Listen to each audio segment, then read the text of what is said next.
কোহলিকে ছাড়িয়ে যাওয়ার অপেক্ষায় তামিম। ক্যারিয়ারের সবচেয়ে মধুর লগ্ন পার করছেন তামিম ইকবাল। সময়ের সাথে পাল্লা দিয়ে বাড়ছে তামিমের ধার। বিশেষ করে চলমান বছরে ফর্মের তুঙ্গে আছেন এই ড্যাশিং ওপেনার।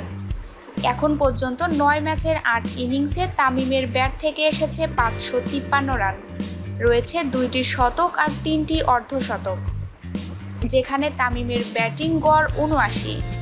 দীর্ঘ ১০ বছরের ওডিআই ক্যারিয়ারে এতটা ভালো সময় বোধহয় চোখে দেখেননি তামিম। ধারাবাহিক নৈপুণ্য তাকে সেরার আসনে বসিয়েছে। তার আগে ২০১৫ সালটা দারুণ কাটে তামিমের। তখন তার ব্যাটিং গড় ছিল 46.37। ওই বছর ১৮টি ম্যাচে ৭৪২ রান করেন তামিম। সর্বোচ্চ ইনিংস ১৩২, ছিল ২টি শতক আর ৫টি অর্ধশতকের ইনিংস। অবশ্য তামিমের ২০১৬ সালটি ছিল সাদামাটা। ৯ ম্যাচে ৪০৭ রানের পাশাপাশি একটি শতক আর ২টি অর্ধশতক হাঁকান তামিম। ব্যাটিং গড় ৪৫.২২। সম্প্রতি নজরকাড়া ব্যাটিংয়ের সুবাদে একটা জায়গায় বিরাট কোহলিকে ছোঁয়ার অপেক্ষায় আছেন তামিম।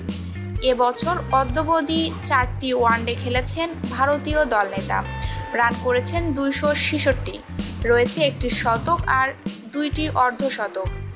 কোহলির ব্যাটিং গড় ৮৮.৬৬। যদিও তামিমের চেয়ে খুব কম ম্যাচ খেলেছেন কোহলি।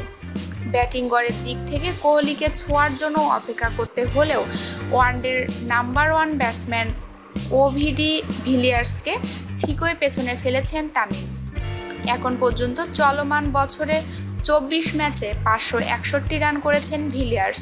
তার ব্যাটিং গড় ৬২.৩৩। আমাদের চ্যানেলটিকে যদি আপনার ভালো লেগে থাকে, ভিডিওটি অবশ্যই আপনার বন্ধুদের সাথে শেয়ার করবেন এবং স্পোর্টসের নিত্য নতুন নিউজ পেতে আমাদের চ্যানেলটিকে সাবস্ক্রাইব করবেন। ধন্যবাদ সবাইকে।